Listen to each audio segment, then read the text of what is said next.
ভারতীয় জনতা পার্টির লোগো রয়েছে গাড়ির মধ্যে। একটা ভারতীয় জনতা পার্টির আমাদের পার্টির মাইনরিটি মোর্চার লিডার, ঠিক আছে। এখন একে আটকে রেখে বলছে এর মধ্যে, প্রথমে বললো থানাতে যাবো, তুমি চলো থানাতে। এ বললো না আমি থানায় যাবো না, ফোন করো।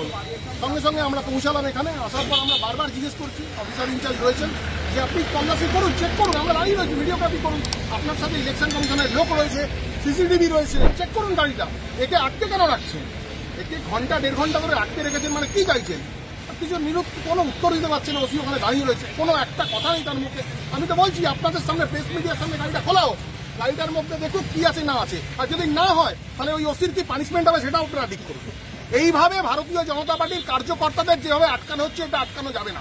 কালকে শুভেন্দু অধিকারীর বাড়িতে যেভাবে তল্লাশি হয়েছে, কিছু পাওয়া যায়নি। আজ আমাদের কার্যকর্তা কাসেম আলীর গাড়ি চেক করেছে 1 ঘন্টা, আপনারা দেখতে পারেন, আপনারা দাঁড়িয়ে রয়েছেন। আমরা ইলেকশন কমিশনে জানিয়েছি, অবজারভারকে জানিয়েছি, ওনারা বলছেন কিছুক্ষণের মধ্যে জানাবেন। আমরা অপেক্ষা করছি, আপনারা অপেক্ষা করুন, দেখা যাক। এই গাড়িটা খোলা হোক, যদি কিছু পাওয়া যায়, আমি দায়িত্ব নিয়ে বলছি গাড়িটার মধ্যে কিছু নেই, হোক, চেক করুক। চেক করতে আমি আপনাদের মাধ্যমে সারা পশ্চিমবঙ্গের মানুষ দেখুক।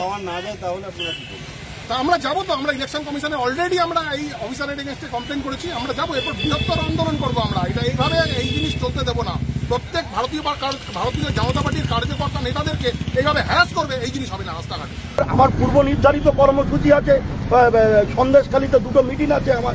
আমি 6:30টায় একটা সময় দিয়েছিলাম, 7:30টায় সময় দিয়েছি, আমি যেতে পারছি না, আমাকে আটকে রেখেছে। ম্যাজিস্ট্রেট আসার নাম করে আজকে 1 ঘন্টা হয়ে গেল, এখনো ম্যাজিস্ট্রেট এলো না। তল্লাশি করুন উনি, আমি তো বলছি তল্লাশি করুন।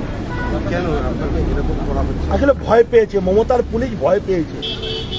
মমতার পুলিশ শুভেন্দু আতঙ্কে ভুগছে, কৃষ্ণেন্দু মুখার্জির আতঙ্কে ভুগছে, বসিরহাটে কাসেম আলী আতঙ্কে ভুগছে।